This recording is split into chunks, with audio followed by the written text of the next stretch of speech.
ഹരികൃഷ്ണ, എല്ലാവർക്കും നമസ്കാരം.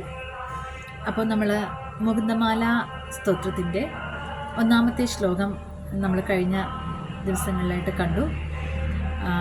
അപ്പോൾ കുലശേഖര രാജാവിന് വിരചിതമായ മുകുന്ദമാല സ്തോത്രത്തിൻ്റെ രണ്ടാമത്തെ ശ്ലോകത്തിൻ്റെ അർത്ഥമാണ് ഇന്ന് പറയാമെന്ന് വിചാരിക്കുന്നത്.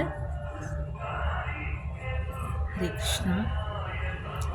ജയ രാധാ മാധവ ജയ കുഞ്ച വിഹാരി, ജയ രാധാ മാധവ ജയ കുഞ്ച വിഹാരി, ജയ ഗോപി ജന വല്ലഭ ജയ ഗിരിവരധാരി, ജയ രാധാ മാധവ ജയ കുഞ്ച ബിഹാരി,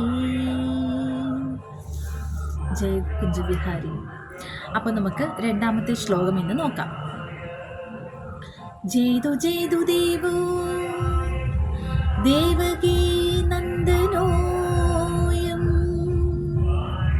ജയതു ജയതു കൃഷ്ണോ വൃഷ്ണിവംശപ്രദീപഃ, ജയതു ജയതു മേഘശ്യാമള കോമളാംഗോ, ജയതു ജയതു പൃഥ്വീ ഭാരനാശോ മുകുന്ദ. എന്ത് മനോഹരമായിട്ടുള്ള ശ്ലോകമാണ്. കുലശേഖര രാജാവ് ഭഗവാനെ സ്തുതിക്കുകയാണ്. അല്ലയോ ഭഗവാനെ, ദേവകീ നന്ദന, ദേവകീ ദേവിയുടെ പുത്രനായ ഭഗവാനെ, അങ്ങയ്ക്ക് എൻ്റെ എല്ലാ സ്തുതികളും. ഞാൻ സ്തുതിക്കുകയാണ് ഭഗവാനെ, ദേവകീ നന്ദന. ഭഗവാൻ ശരിക്കും പരബ്രഹ്മമാണ്, പരമാത്മാവാണ്.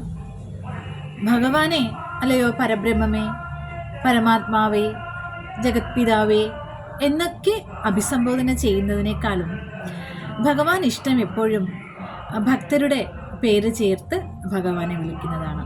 കാരണം നമ്മൾ മുന്നേ പറഞ്ഞു, ഭക്തപ്രിയനാണ് ഭഗവാൻ, ഭക്തവത്സലനാണ് ഭഗവാൻ. അതുകൊണ്ട് തന്നെ ഭഗവാനെ ദേവകീ നന്ദനാന്നും യശോദാനന്ദനാന്നും നന്ദഗോപകുമാരാന്നും വസുദേവസുതാന്നും എന്നൊക്കെ വിളിക്കുന്നതാണ് ഭഗവാന് കണ്ണനേറെ പ്രിയം.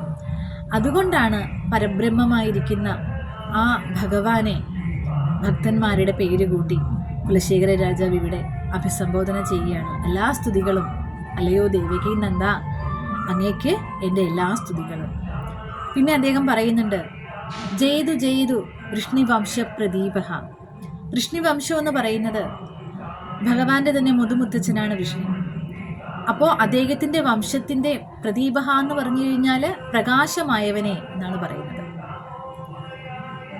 ഭഗവാന്റെ ആ മനുഷ്യാവതാരമെടുത്ത് ഭഗവാൻ ശ്രീകൃഷ്ണനായി അവതരിച്ചപ്പോൾ ആ അവതാരത്തിൽ കൂടെ ആ വൃഷ്ണി വംശം മുഴുവനും, ആ വംശ പരമ്പര തന്നെ പാപമുക്തമാകുകയാണ് ചെയ്തത്.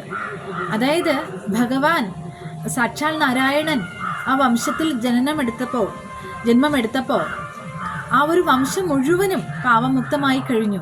അതുകൊണ്ടാണ് ഭഗവാനെ വൃഷ്ണി വംശത്തിൻ്റെ പ്രകാശമേ, ആ ദീപസ്തംഭമേ എന്ന് കുലശേഖര രാജാവ് അഭിസംബോധന ചെയ്തത്.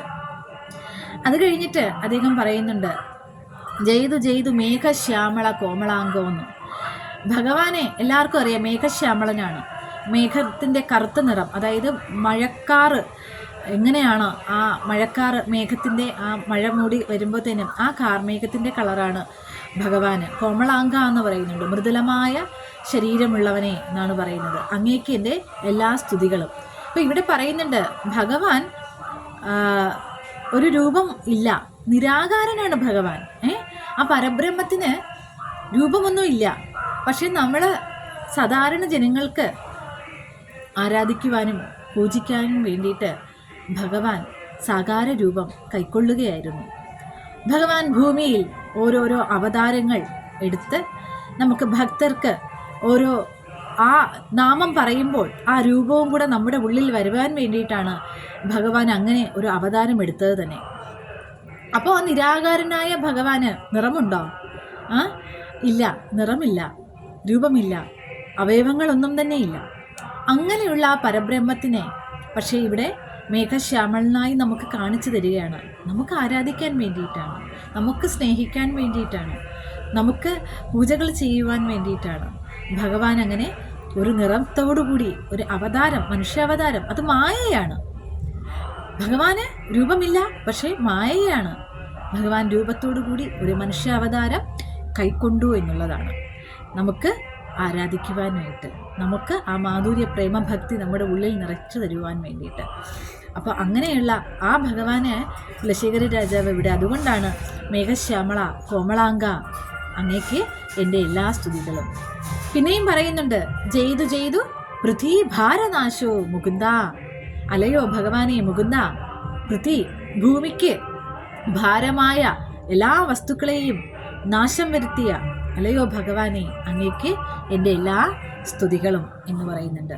അതായത് ഈ ഭൂമിക്ക് ഭാരം വരിക, അധർമ്മത്തിൻ്റെ ആ വിളയാട്ടം അങ്ങ് ഉച്ചസ്ഥയിൽ എത്തുമ്പോഴാണ് ഭഗവാൻ ഒരു അവതാരം കൈക്കൊണ്ട് വരുന്നത്. കാരണം ഭഗവാന്റെ ആ ധർമ്മം എന്ന് പറയുന്നത് തന്നെ പരിപാലനമാണ്. അപ്പോൾ ഭൂമിക്ക് ദോഷം വരുന്നത്, ഭൂമിയെ പരിപാലിക്കുക എന്നുള്ളതാണ് ഭഗവാന്റെ കർമ്മം.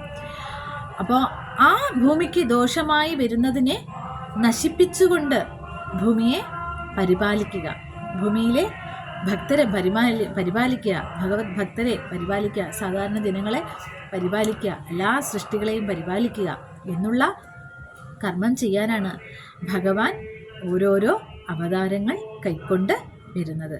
അപ്പോൾ അതുകൊണ്ടാണ് രാജാവ് ഇവിടെ പൃഥ്വീഭാരനാശോ എന്ന് പറയുന്നത്. ഈ ഭൂമിക്ക് ഭാരമായതിനെയെല്ലാം നശിപ്പിക്കുന്നത് കൊണ്ടാണ് അങ്ങനെ പറയുന്നത്. എത്ര നല്ല സ്തുതിയാണ്. ഭഗവാനെ സ്തുതിക്കുവാൻ പറ്റിയ ഏറ്റവും നല്ലൊരു ശ്ലോകമായിട്ടാണ് എനിക്കിത് തോന്നിയിട്ടുള്ളത്. എപ്പോഴും ഞാൻ ഭഗവാനെ സ്തുതിക്കുന്നതും ഈ ഒരു ശ്ലോകം ചൊല്ലിയിട്ട് തന്നെ. അല്ലയോ ഭഗവാനെ, എത്ര സ്തുതിച്ചാലും നമുക്ക് മതിയാവില്ല ഭഗവാനെ. അപ്പോൾ കുലശേഖര രാജാവും അതുപോലെ തന്നെയാണ് ഭഗവാനെ ഇങ്ങനെ സ്തുതിച്ചുകൊണ്ടിരിക്കുന്നത്. നമ്മൾ ആദ്യം കണ്ടു, ആദ്യത്തെ ശ്ലോകത്തിൽ പറയുന്നുണ്ട്, ഒരുപാട് നാമങ്ങൾ ആണ് ഭഗവാനെ ഇങ്ങനെ അഭിസംബോധന ചെയ്യുകയാണ്. എന്നിട്ട് അതിനകത്ത് രാജാവ് പറയുന്നുണ്ട്, എനിക്ക് എല്ലാ ദിവസവും ഈ നാമങ്ങളെല്ലാം ചൊല്ലുവാനുള്ള ആ ഒരു ശക്തി നൽകണേ ഭഗവാനെ എന്നാണ് ഭഗവാനോട് പറയുന്നത്. അപ്പോൾ രണ്ടാമത്തെ ശ്ലോകത്തിൽ ഭഗവാനെ ഓരോരോ ഭഗവാന്റെ ആ നാമവും അതുപോലെ തന്നെ ഭഗവാൻ ചെയ്ത കർമ്മങ്ങളുടെ ആ ഒരു അടിസ്ഥാനത്തിൽ ഭഗവാനെ ഓരോ നാമങ്ങൾ കൊണ്ട് അഭിഷേകം ചെയ്യുകയാണ് കുലശേഖര രാജാവ്. അത്ര നല്ലൊരു ശ്ലോകമാണ്. ഇതാണ് മുകുന്ദമാല സ്തോത്രത്തിലെ രണ്ടാമത്തെ ശ്ലോകം. ഹരേ കൃഷ്ണ. എല്ലാവർക്കും ഭഗവാന്റെ അനുഗ്രഹം എപ്പോഴും ഉണ്ടായിരിക്കട്ടെ. ഹരേ കൃഷ്ണ.